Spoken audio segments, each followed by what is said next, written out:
श्री कृष्ण जी। देव उठनी एकादशी महात्म। वर्मा जी बोले, हे मुनि श्रेष्ठ, अब आप पापों को नष्ट करने वाली तथा पुण्य और मुक्ति को देने वाली प्रबोधनी एकादशी का महात्म सुनिए।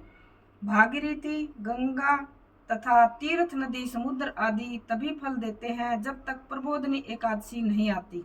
कार्तिक मास की शुक्ल पक्ष की प्रबोधनी एकादशी के व्रत का फल एक सहस्र अश्वमेध तथा 100 राजसूय के फल के बराबर होता है। नारद जी ने पूछा, हे पिताजी, संध्या को भोजन करने से, रात्रि में भोजन तथा पूरे दिन उपवास करने से क्या क्या फल मिलता है, उसे आप समझाइए। ब्रह्मा जी बोले, हे नारद, संध्या को भोजन करने से 1 जन्म का, रात्रि में भोजन करने से 2 जन्म तथा पूरे दिन उपवास करने से 7 जन्म के समस्त पाप नष्ट हो जाते हैं। प्रबोधनी एकादशी के व्रत के प्रभाव से सुमेरु पर्वत के समान कठिन पाप क्षण मात्र में ही नष्ट हो जाते हैं।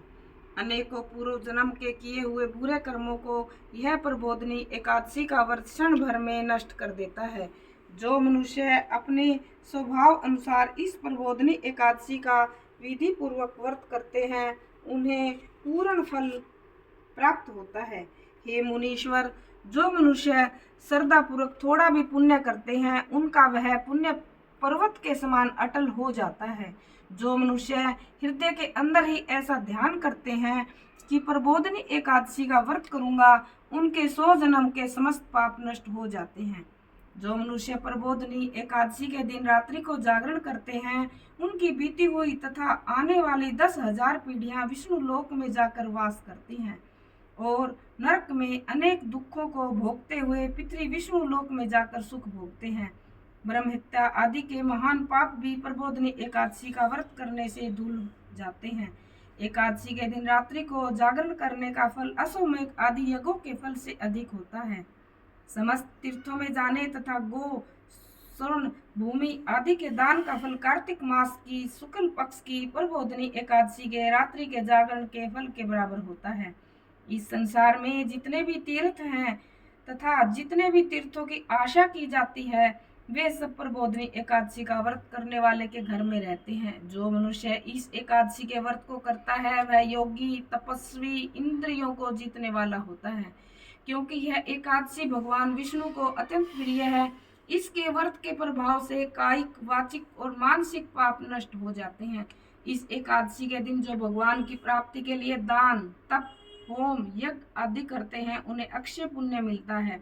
प्रबोधनी एकादशी के दिन भगवान की पूजा करने से बाल, यौवन और वृद्धावस्था के समस्त पाप नष्ट हो जाते हैं। इस एकादशी की रात्रि को जागरण करने का फल चंद्र सूर्य ग्रहण के समान स्नान करने के फल से सहस्र गुना अधिक होता है। मनुष्य जन्म से लेकर जो पुण्य प्रबोधनी एकादशी के व्रत के पुण्य के सामने व्यर्थ है। इसलिए हे नारद, तुमको भी विधि पूर्वक विष्णु भगवान की पूजा करनी चाहिए। जो मनुष्य कार्तिक मास में धर्मपरायण होकर अन्य व्यक्तियों का अन्न नहीं खाते, उन्हें चंद्रायण व्रत का फल मिलता है। कार्तिक मास में भगवान दान आदि से उतने प्रसन्न नहीं होते जितने की शास्त्रों की कथा सुनने से प्रसन्न होते हैं। कार्तिक मास में जो मनुष्य भगवान की कथा को थोड़ा बहुत पढ़ते या सुनते हैं, उन्हें 100 गो के दान का फल मिलता है। मनुष्य अपने कल्याण के लिए विष्णु भगवान की कथा सुनते हैं, उन्हें 100 गो के दान का फल मिलता है। मनुष्य अपने कल्याण के लिए विष्णु भगवान की कथा सुनते हैं, वे अपने कुटुंब का उद्धार करके 1 सहस्र गो का दान का फल पाते हैं। जो मनुष्य प्रबोधनी एकादशी के दिन विष्णु की कथा सुनते हैं, उन्हें 7 दीप के दान का फल मिलता है। जो विष्णु की भक्ति पूर्वक कथा सुनते हैं और कथा बांचने वाले ब्राह्मण की यथाचित पूजा करते हैं तथा उसे संतुष्ट करते हैं, वे उत्तम लोक को जाते हैं। इस पर नारद जी बोले, हे ब्रह्मा जी, अब आप एकादशी के व्रत का विधान कहिए और कैसा व्रत करने से कौन सा पुण्य मिलता है, वह भी समझाइए। ब्रह्मा जी बोले, हे नारद जी, इस एकादशी के दिन मनुष्य को ब्रह्म मुहूर्त में उठना चाहिए और नदी, तालाब, कुआं आदि पर स्नान करके व्रत का नियम ग्रहण करना चाहिए। उस समय भगवान से विनय करनी चाहिए, हे भगवान, आज मैं निराहार रहूंगा और दूसरे दिन भोजन करूंगा, इसलिए आप मेरी रक्षा करें। इस प्रकार विनय करके भगवान की पूजा करनी चाहिए। उस रात्रि को भगवान के समीप गीत, नृत्य, वाद्य तथा कथा आदि से व्यतीत करनी चाहिए। प्रबोधनी एकादशी के दिन कृपणता को त्याग कर बहुत से पुष्प, फल, अगर धूप आदि से भगवान की आराधना करनी चाहिए। शंख के जल से भगवान को अर्घ देना चाहिए। इसका समस्त तीर्थदान आदि से करोड़ गुना फल अधिक होता है। जो मनुष्य पुष्प से भगवान की पूजा करते हैं उनके सामने इंद्र भी हाथ जोड़ता है। कार्तिक मास में जो बिल्व पत्थर से भगवान की पूजा करते हैं उन्हें अंत में मुक्ति मिलती है। कार्तिक मास में जो मनुष्य तुलसी जी से भगवान की पूजा करता है उसके 10,000 जन्म के समस्त पाप नष्ट हो जाते हैं।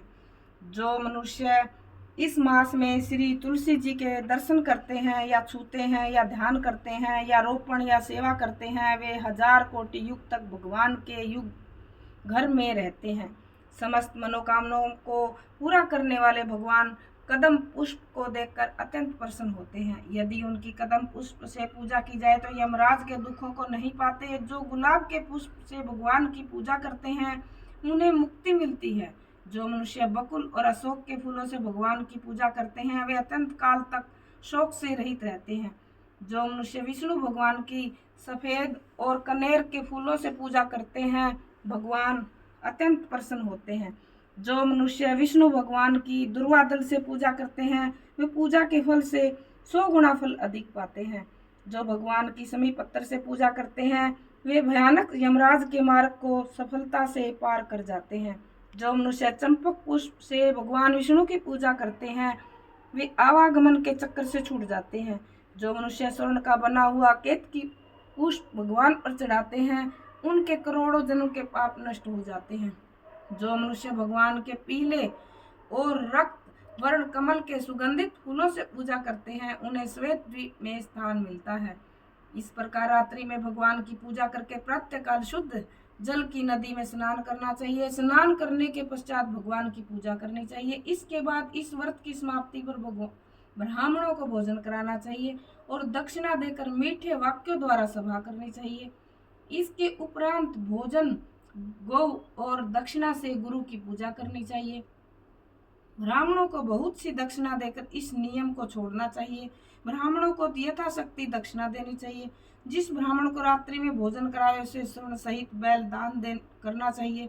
जो मनुष्य यात्रा स्नान करते हैं उन्हें दही और शहद दान करना चाहिए। जो मनुष्य फल की आशा करते हैं उन्हें फल का दान करना चाहिए।